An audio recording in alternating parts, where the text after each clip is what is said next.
Welcome everyone to today's webinar, When Collective Impact Has an Impact, Lessons from Vibrant Communities. My name is Liz Weaver and I'm the co-CEO for the Tamarack Institute's Learning Center. And I'm here today to introduce our discussion with Mark Cabaj and Paul Bourne. So I'm going to first introduce you to Mark and Paul. Mark is the president of the consulting company From Here to There and is an associate of the Tamarack Institute.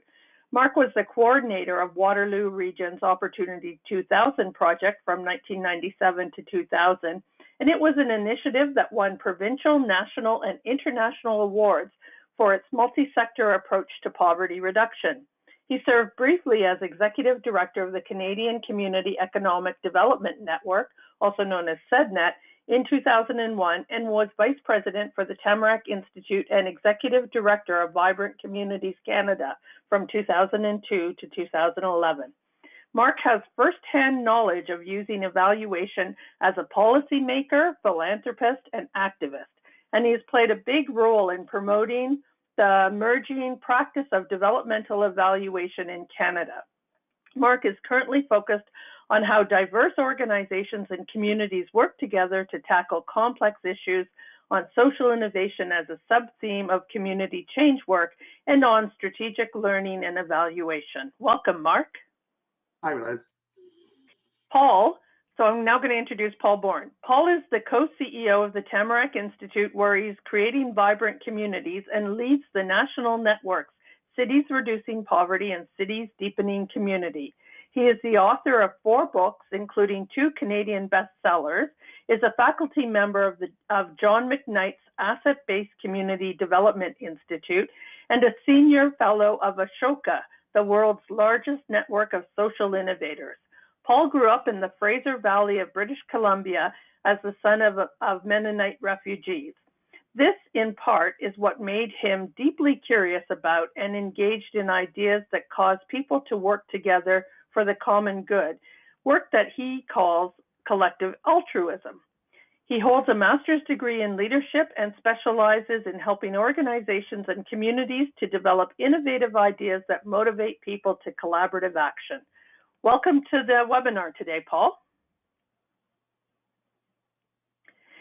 So Paul, I wonder if you can begin by telling our listeners a little bit about the Vibrant Communities Canada Cities Reducing Poverty movement in Canada.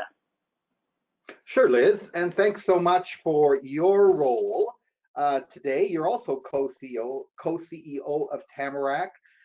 You're really our foremost expert on collective impact, and you also were the executive director of Vibrant Communities Canada for, what was it, almost 5 years. More importantly, you led the Hamilton work.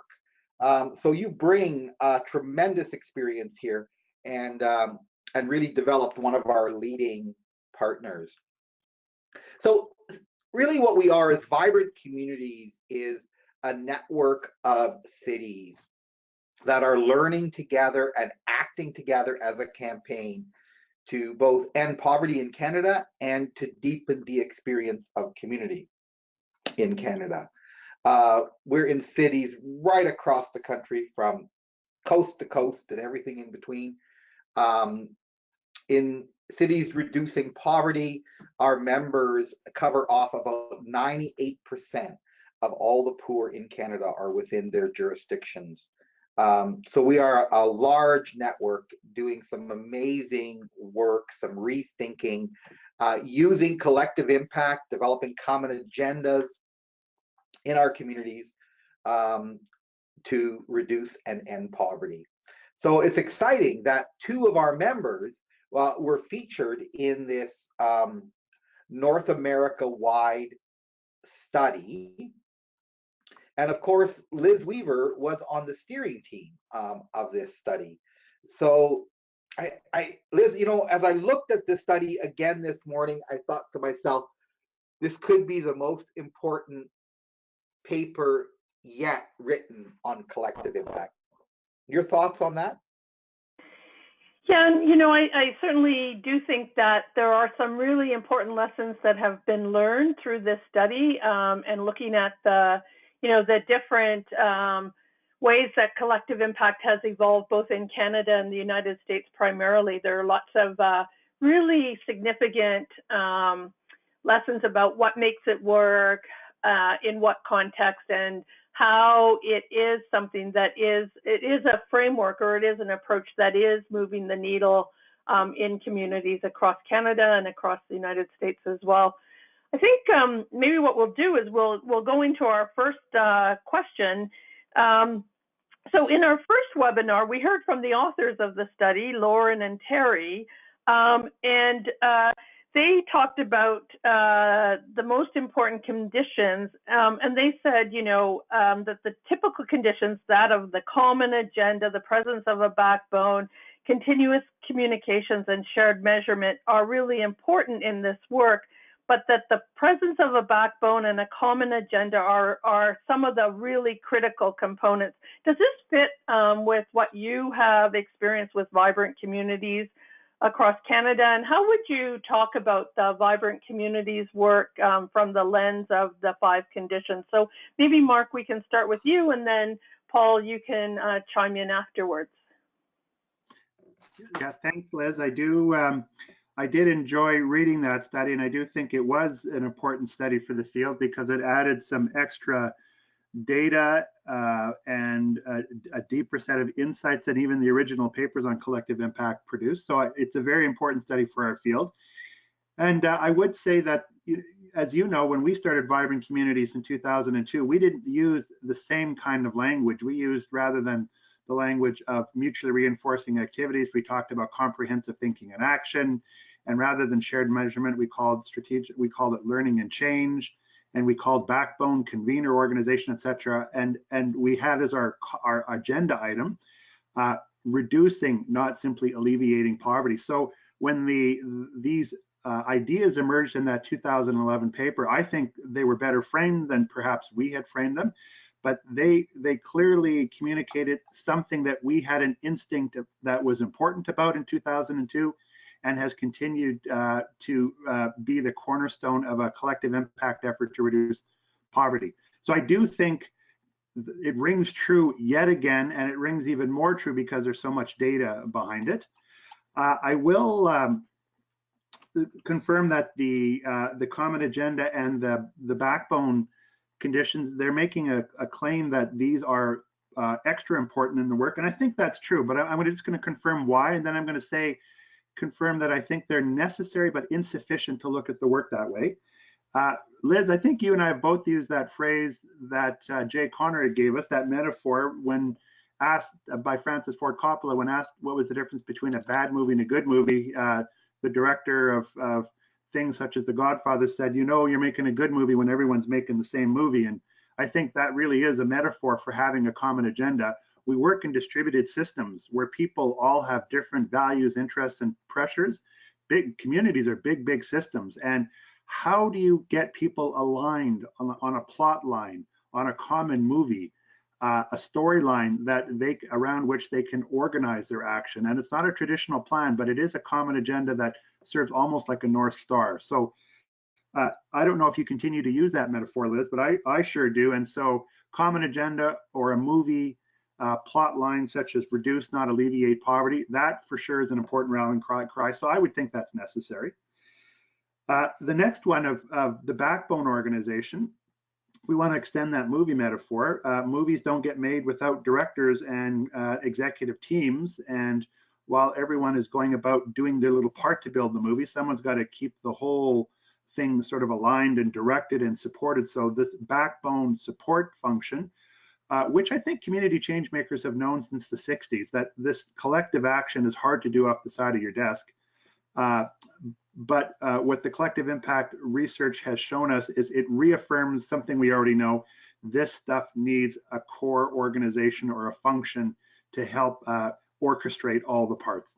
So both those things have rang true for me since 2002, reaffirmed in 2011, and reaffirmed one more time with this latest research report.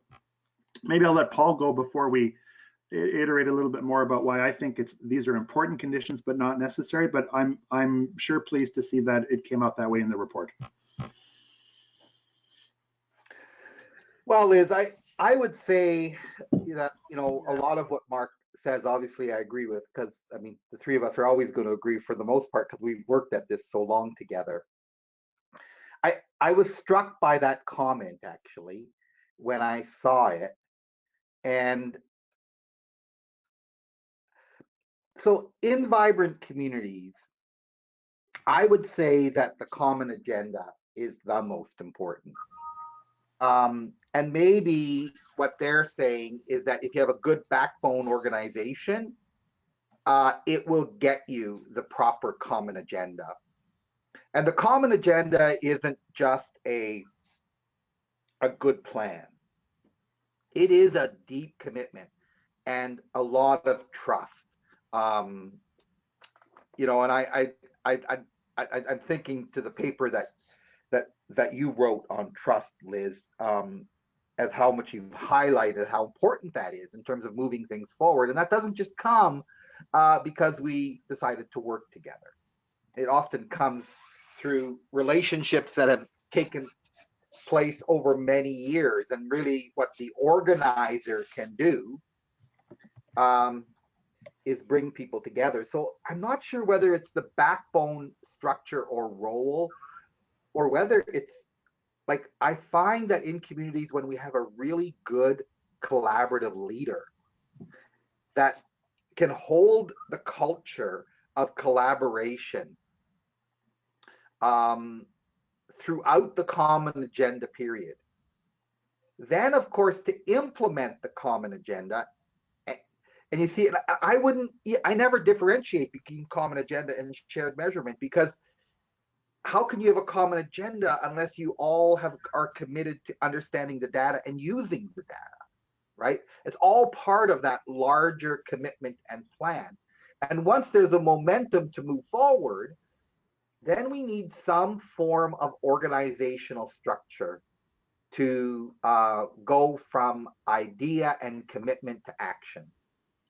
And in collective impact, we call that the backbone structure, the backbone organization. And at that point, it becomes critical. So yeah, I mean, I think at different stages, they hold their own importance. But boy, I never want to underestimate the value of mutually reinforcing activities, because if we're not working cross-sectorally, we're not going to get the outcomes we want. I know we'll talk about some of these things later on, as we look at the role of systems change, and we look at the whole role of early wins. Anyway, a lot of these things come up at that time, and we'll talk further as we go.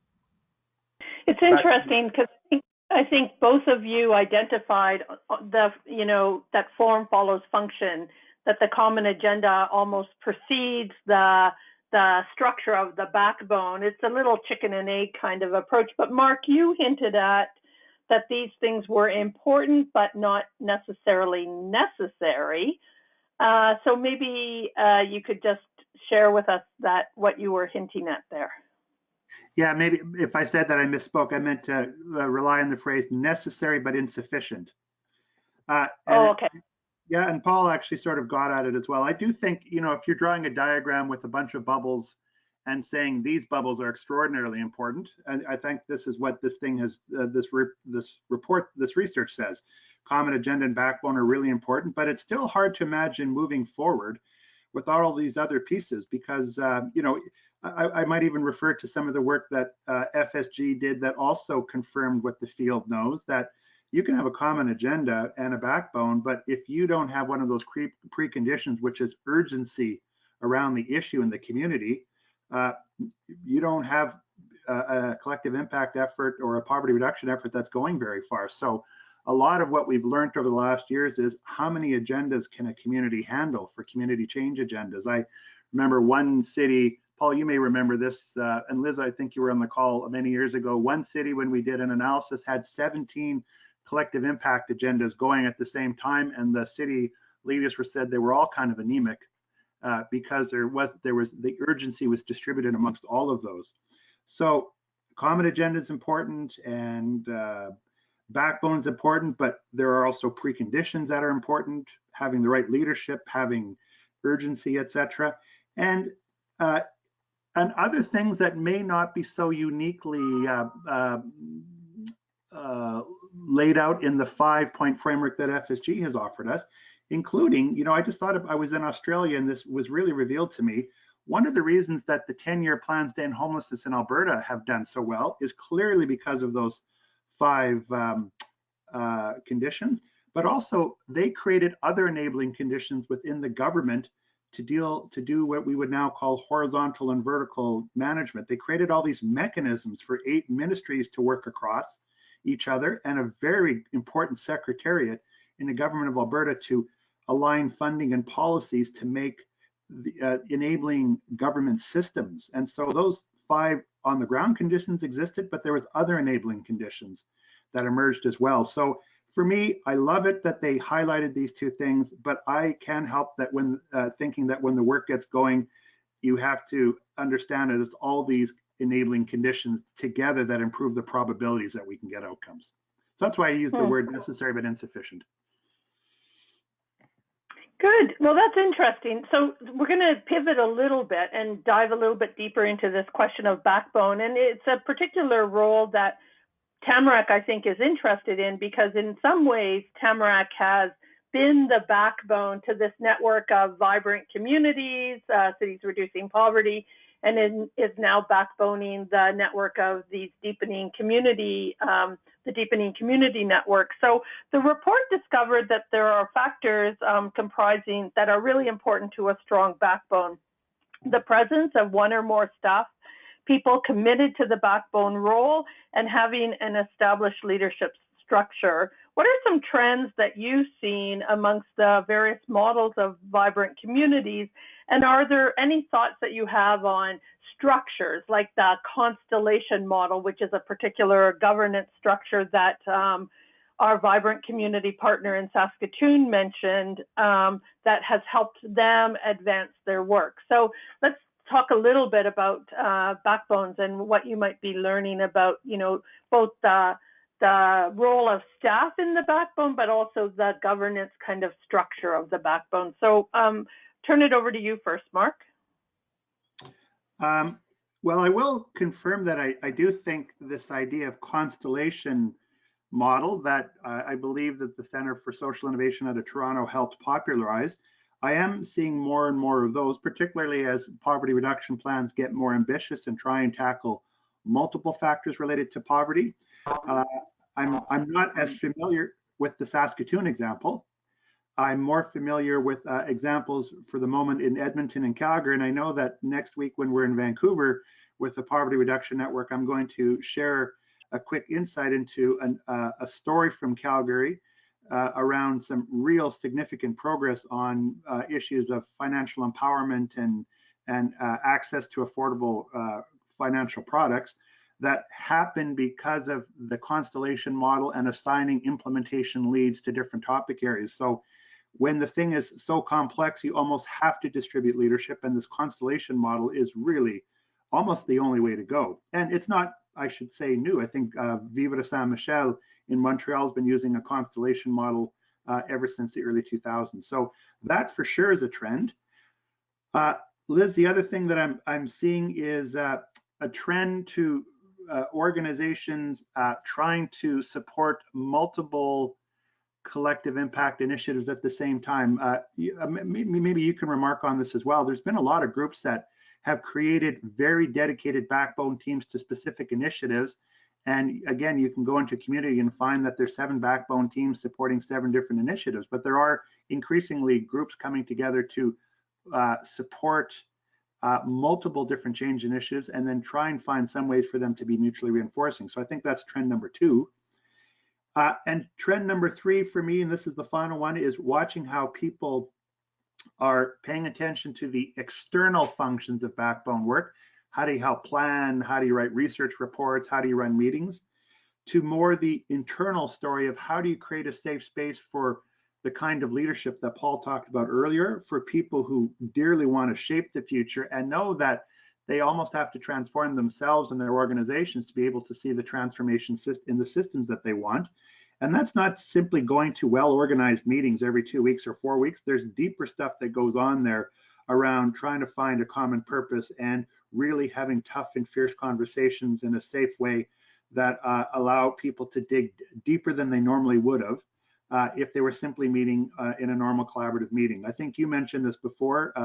No 20 people, even no matter well-intentioned community leaders, can change a system. It takes their own internal transformation and how they use their networks to transform a system to even begin to move the needle on anything. So those three things: yes to constellation governance, number one; two, weaving together multiple collective impact efforts with one backbone organization; and number three, paying a lot more attention to how do you create a container for transformational leadership beyond the normal external things like planning, research, and fundraising. Paul, what's your take on this important function of a backbone? You know, Liz, I'm a big believer in staff. I just find there's too much work to do for volunteers. And maybe if, someone is seconded or, an organization lends someone for a while, but it really does rely on, I'm going to say full-time people. I like to see 3 in every backbone organization, kind of a lead, a person that has, and this is what I find the ones that really work well for vibrant communities, is that you have a lead that knows the community very well and understands collaboration and is committed and dedicated to learning and implementing the collective impact approach.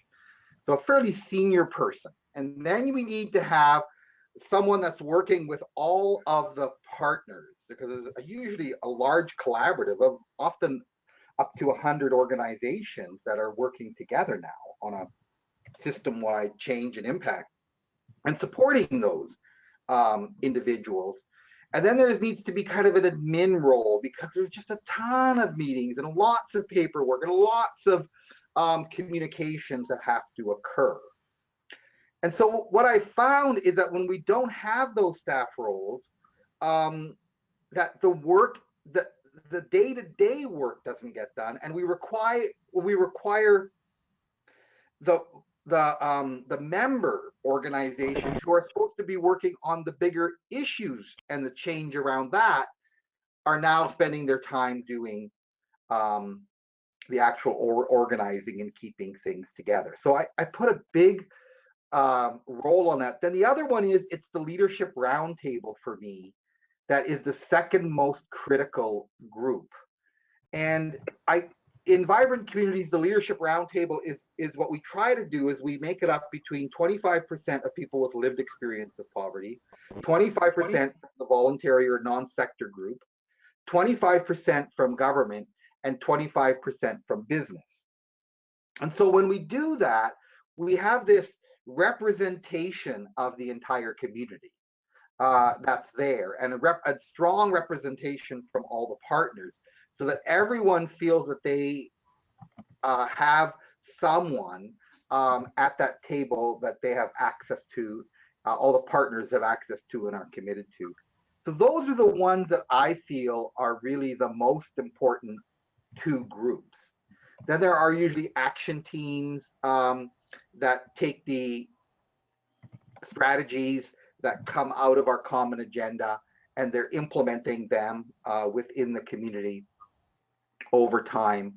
That's another function I would call it, because I often talk about it as the backbone role rather than the backbone organization. But Liz, I'd love to hear your side on that, because you're really one of the foremost experts on governance in collective impact in the world today. Well, that's maybe not true, but I do think a lot about it. But I think, for me, the notion of a backbone is, as Mark maybe said, a little bit insufficient, right? A couple of years ago, Mark and I wrote the paper about Collective Impact 3.0, and we talked about this role or this function as being more the creation of a container. And I think you've alluded to it, Paul, and you as well, Mark, around kind of what are the things in this container that we really need to have this work go forward? So for sure there's staffing, and that's really required, as you've said, Paul. But then there's also the leadership component, and do we have leaders with authority to carry this work forward? You know, there are the other components. Do we have the urgency of the issue? To what degree are the leaders owning their role in advancing the work? So all of that stuff, I think, sits within that broader container. And we just did this class on adaptive leadership, and one of the analogies that we used was that the container was like a pressure cooker, right? And sometimes you have to turn up the heat to get the community moving forward faster, and sometimes you have to turn it down because there might be an issue that is so kind of divisive, and you have to work your way through it. And so I think it's kind of thinking about the backbone in a broader sense, and thinking about it from this container perspective, and also recognizing that there's a fluidity to it, that folks will come and go, and that you have to have the right processes in place to be able to recruit new people to the team, but also make sure that you have the right kind of functions that are required, covered within, both the staffing and the leadership and the broader infrastructure that you have. So it's a very interesting question. I think it is a pivotal piece of moving collective impact forward. Let's move on to the common agenda, because it was, as we talked about earlier, something that was really identified as foundational. They found in the report that it's important not only to establish the common goal, but for the partners to really deeply understand the problem. And I think you talked about this, Paul, in terms of the role of research and evidence, in terms of really getting an understanding of the problem and then buy into the solutions that are moving forward. What are some of the challenges that you've encountered in your work, Mark, or in the work of Vibrant Communities, Paul, in terms of the framing of the common agenda, and particularly because poverty is such a large and diverse issue? So what are some of the things that you might have encountered in terms of framing, understanding, and then buying into or owning the common agenda? So Mark, why don't you go first again? Sure. Well, I'm going to say something somewhat heretical on this. And I'm on board with the traditional or the conventional framing of common goal, common understanding of the causes of the problem, pathways that might work, and then doing it all in a way where people feel not even buy-in, but ownership. Buy-in is like you have to sell something. Ownership is where people feel it in their soul and their very being. So I do agree that that's the traditional thing. And I think if you can get it, that's perfect. But I must admit, Liz and Paul, I'm still struck by the interview we did with Adam Kahane last year, or in the autumn, around his new book called Collaborating with the Enemy, Working with People You Don't Agree with, Like, or Trust. And what he does there is he makes a distinction between what he would call traditional evaluation and stretch evaluation, or conventional collaboration. And there's a couple of different features. He says in a conventional collaboration, we have to focus on the good and the harmony of the team and have sort of one worldview. He says in stretch collaboration, when you have people who look at the issue differently and sometimes don't even agree it's a problem, never mind how to address it, we have to embrace conflict and connection at the same time. We have to deal with that diversity. He also notes that in conventional collaboration, we have to agree on the problem, the solution, and the plan, right? The best way forward. And in stretch collaboration, he says, you will never find your way to that common plan. And that might be some of the reasons why it takes so long to come up with these things. But you can agree to experiment your way forward, to agree on some starting point initiatives that somehow address both of your different perspectives and allow patterns and big ideas to emerge from that process of experimentation. He's got other things that he goes on to say about the difference between conventional and stretch. And I just wonder if one of the challenges of coming up with the common agenda is we operate from a conventional perspective, thinking we all have to be on the same page and agree on everything before we proceed. And stretch collaboration says, no, you have to agree on a direction and maybe a couple of basic things, but experiment your way forward, be ready to see patterns emerge and be ready to have arguments and fights, but you start where you can, not from the ideal. So I must admit, that's been on my mind for the whole year now. It's kind of like recipes, not prescriptions, right? So we're really looking at what are the, what's the general orientation that we're trying to go through. I think the example I have of that is something called the Energy Futures Lab in Alberta, which is clearly informed through change lab processes, but also through a collective impact lens. And they are dealing with people who are quite often represent polarized perspectives on how to transition Alberta's energy system. And they have people who've got different narratives entirely, and they do agree on a vision of a future energy system that has transitioned, but they disagree on how to get there. And their whole process is about getting polarized people to find ways to work together on concrete things. And 6 or 7 pathways have emerged over time, but it took a couple of years for the strategy to emerge, but they've certainly got tons of outcomes well before the strategy even emerged. They agreed on a direction, they agreed to experiment, and outcomes and a tighter common agendas emerged after a couple of years of getting work done. So I'm interested to see how you feel about that, Liz and Paul. How about you, Paul? Yeah, I think that's, it's a really good conversation. I tend to believe that the common agenda and the shared measurement approach make the work of collective impact more effective, and the continuous communication and the backbone organization make it easier when those are in place. So it's kind of like I don't see common agenda and shared measurement separate from one another.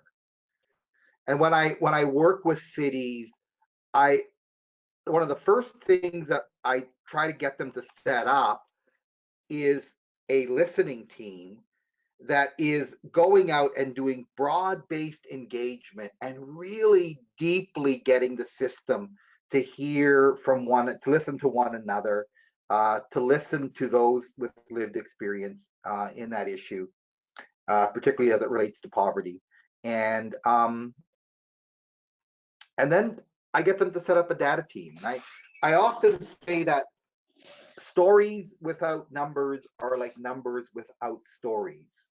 They're just not as effective, So we really want to bring these together where the common agenda and the shared measurement are part of the same, and that there's a deep commitment with the network to making decisions based on what they've agreed to do together and from what they've heard, and also to check in with the data to see if it makes sense that way. So that's maybe the most helpful thing that I can add, just this notion that I really see common agenda and shared measurement as not separate entities, but I see them as one. I'm going to jump to our final question for this session, and then we'll open it up to the listeners to see if they have any questions as well. So we heard in the Canadian case study webinar about this aspect of time, right? Being able to get the partners to agreement, to identifying a common agenda takes time. Doing sense making and establishing a shared measurement process takes time. Having so many partners and contributors in collective impact is both an opportunity and a challenge of moving the work forward. So all of these things take time, and we're in this world of really short-term, immediate impact. So how do we balance this kind of tension of this process taking a little longer in terms of time, and this need to kind of feed the beast of impact? And so, do you guys have any insights on this dilemma? Maybe we can start with you, Mark.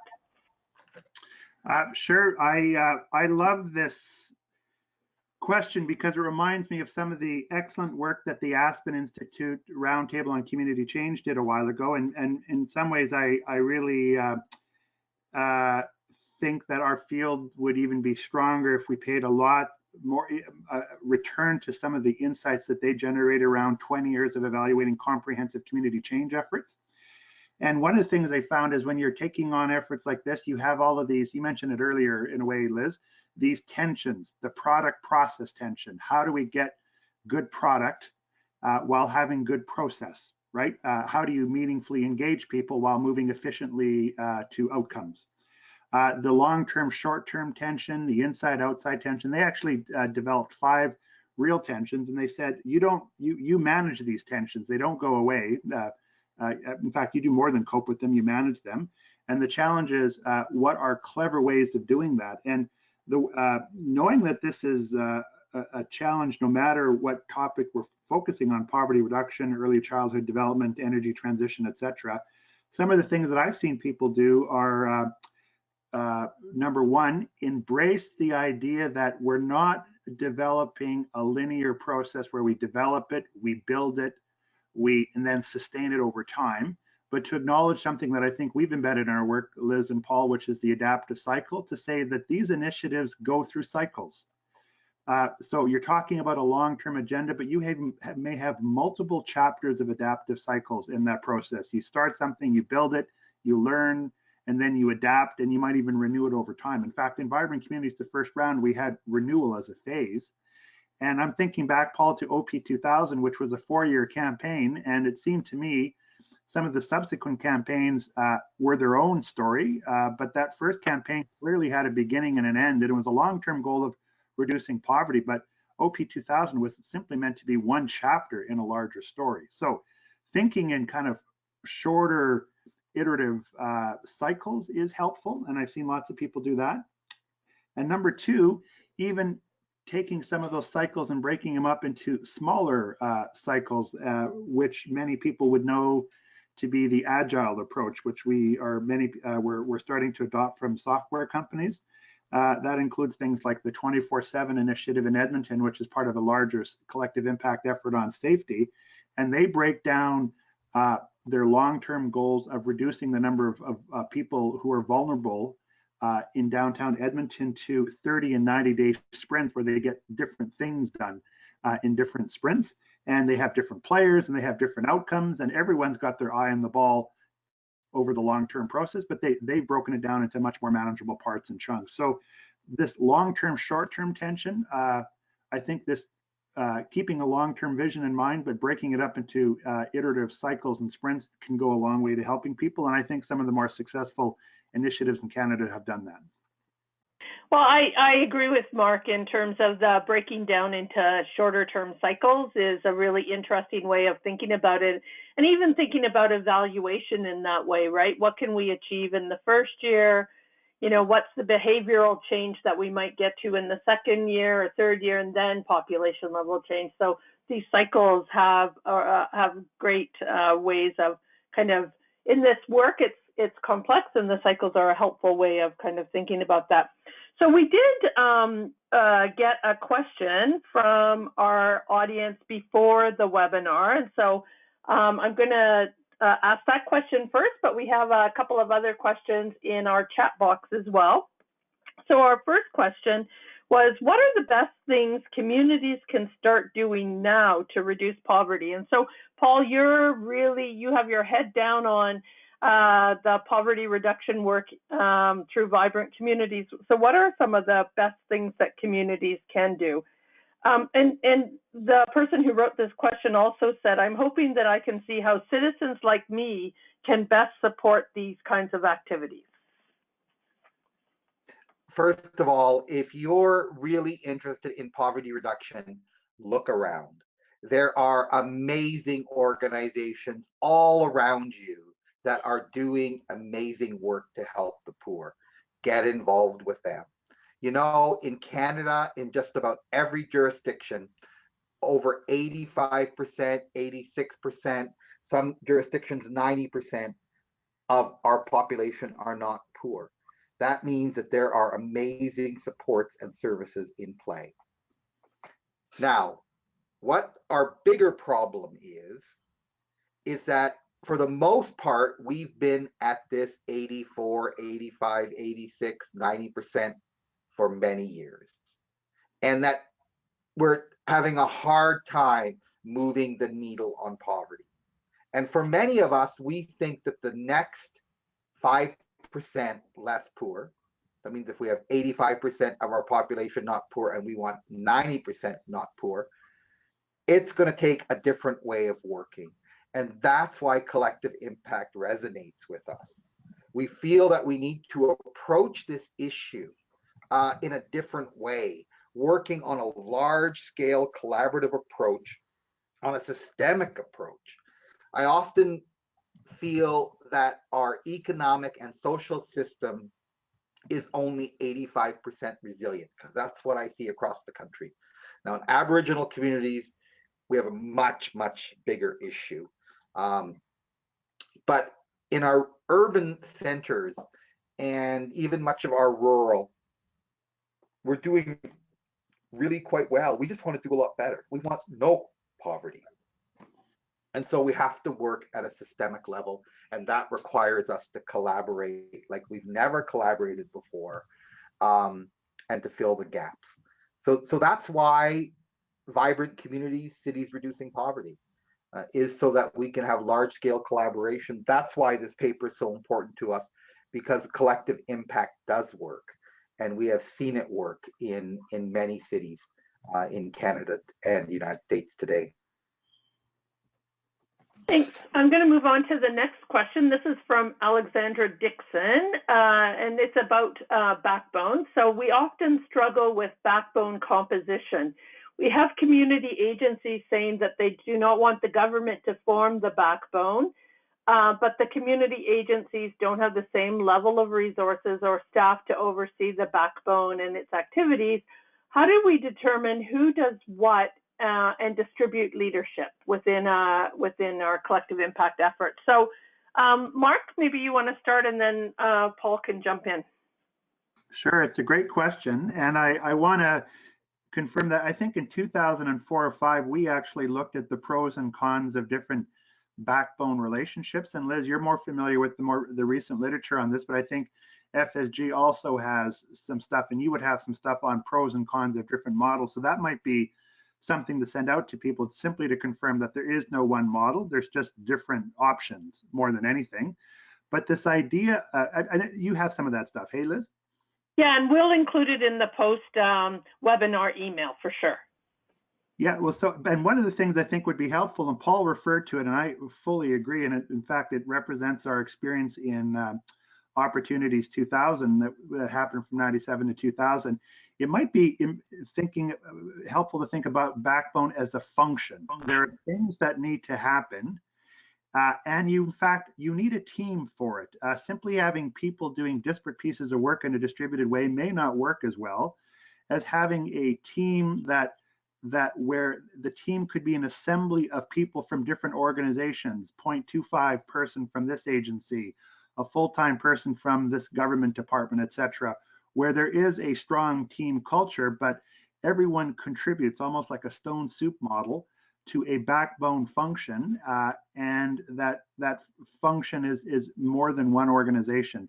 And I think that's important to note, because I'm supporting in a soft way a government agency in Canada who's fulfilling a backbone function to support a community change effort, and they've got lots of talent and comparatively lots of resources, but they are also working with pressures on time management and other files, and working in a distributed way, and they haven't moved any more quickly than a low-resourced nonprofit supported backbone arrangement. So I don't know if it's government or non-government. It's how do you pull together a team using resources and perspectives from multiple different places to perform a robust backbone function. Now, Paul, you'll correct me if I'm wrong, but when we did it in Waterloo, we had people from the regional municipality of Waterloo, we had secondments from the United Way, the Royal Bank, I think we had a Chamber of Commerce person, and we had some NGO people. We had a team of 6 to 8, it wasn't 6 to 8 FTEs, but we had a real robust, diverse team. Do you remember those days, Paul, or was that too long ago? Oh no, I remember them. You mean we had a combination of secondments and staff, Yep. but then we also had amazingly active volunteers. Like people. Like we had a high tech business leader, Rick Brock. We had the head of human resources for a global accounting firm, the head of a hospital, and they put in enormous amounts of time and energy into helping us. Yeah. Yeah. Pat and Joe and Rick, and Jim. I can remember them just on a first name basis. That's 15 years later. Yeah, well, and it does maybe distinguish between different kinds of backbone functions. So there is, Liz, I think this is what the question is getting at, the core function, right? The overall thing. But then there's different, maybe NGOs can play a role as implementation leads. And I'm actually going to just touch on what we'll be chatting about next week in the Western meeting of Cities Reducing Poverty. I think Momentum, the organization, the Community Economic Development Organization in Calgary, who's a long-standing poverty reduction agency in Calgary and one of the best ones in Canada, they're part of the Enough for All poverty reduction initiative in Calgary, and they're an implementation lead on a couple of things. And while they support the backbone directly, they're one of the key sponsors of it, and really were key in developing the plan. They and other NGOs have played lead roles on implementing certain strategies. So like the Constellation Governance, they take the lead role for that strategy. It's not the entire strategy, but NGOs might want to be the lead role for particular elements of the strategy, not the entire enterprise. So I do think we need a next level of thinking in backbone functions, and it really should organize around function, not which organization, but what function do we need fulfilled, and what can everyone contribute to fulfill that function? Our next question is from Sarah, and Sarah is asking, can you speak a little bit about shared charitable platforms as a format for collective impact? I noticed that the conditions and the backbone support trends tend to be mentioned a lot, but are there some shared charitable platforms that can be helpful?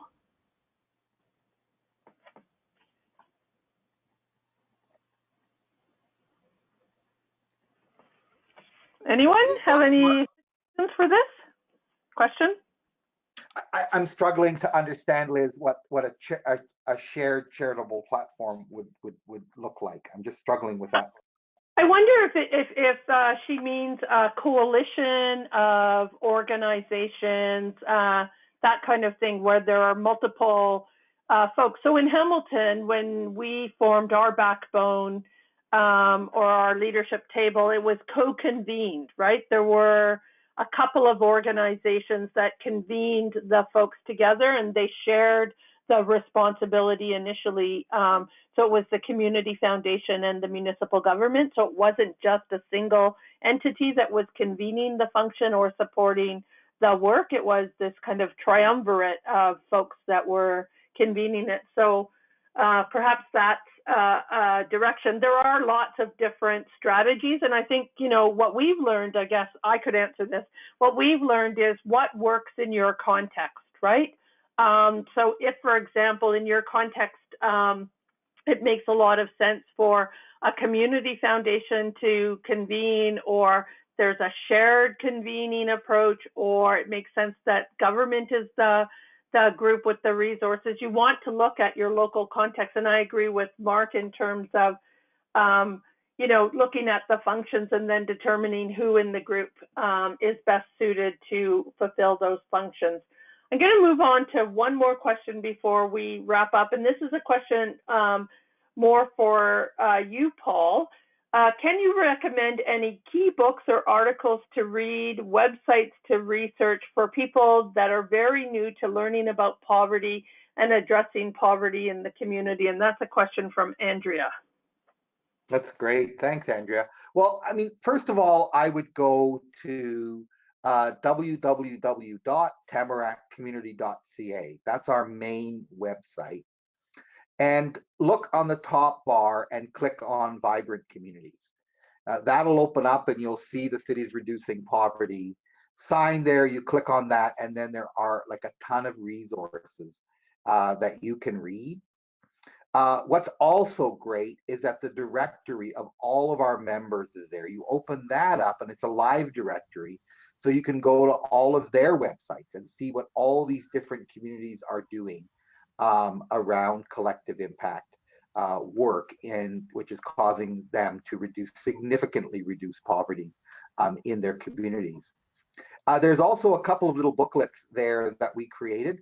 One was called 10, A Guide to Cities Reducing Poverty, which is, it's about 40 pages long that Brock Carlton and myself wrote, Brock from the Federation of Canadian Municipalities. And then we did another one around the role of business, Cities Reducing Poverty, the role of business. So you'll find both of those there as well. There's a number of papers that Liz has written, that Mark has written, that I've written, Sylvia has written, Lisa Adagali has written.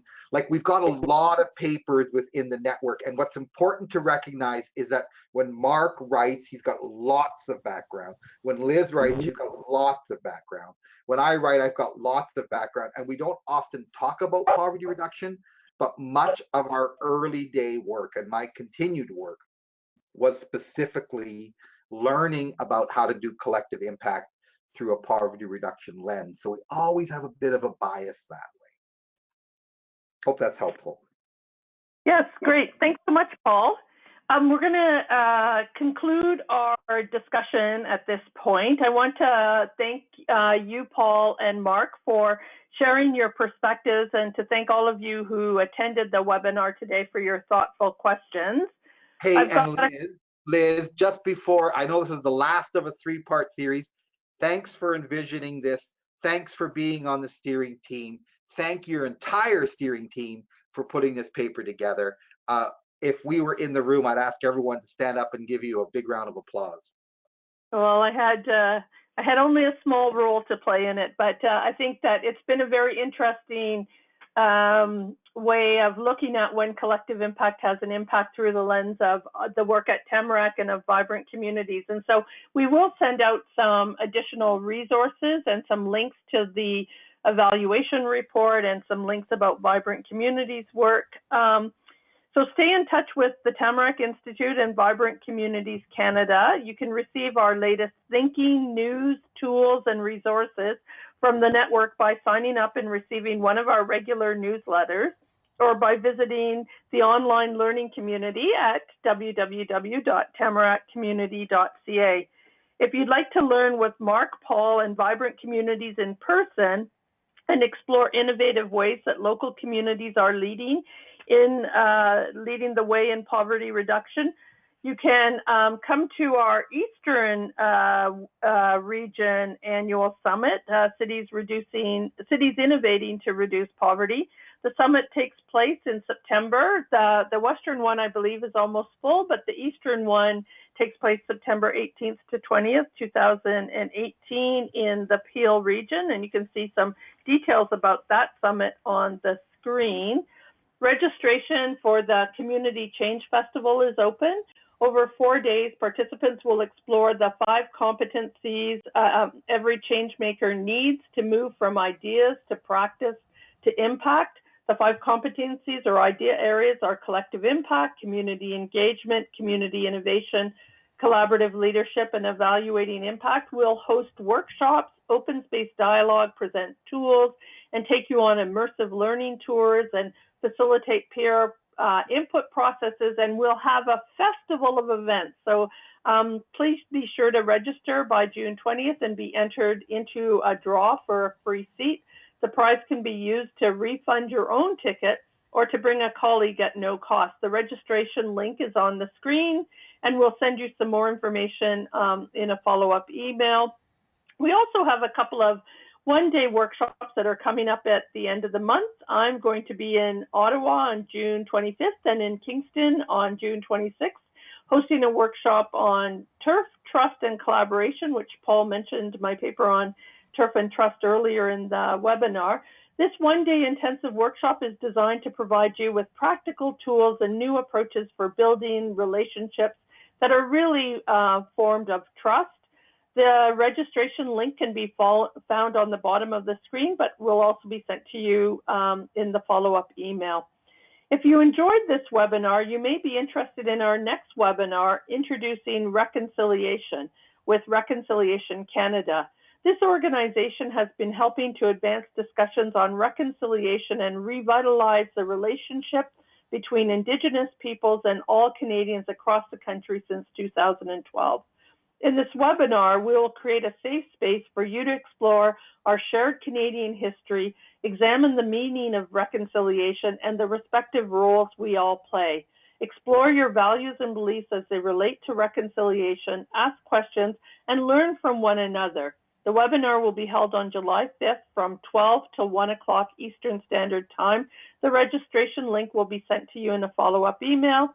And finally, in a few days, you're going to receive our follow-up email, which will include a link to the audio recording for this webinar and webinar recordings for the full series When Collective Impact Has an Impact, as well as the learning opportunities that I've just mentioned.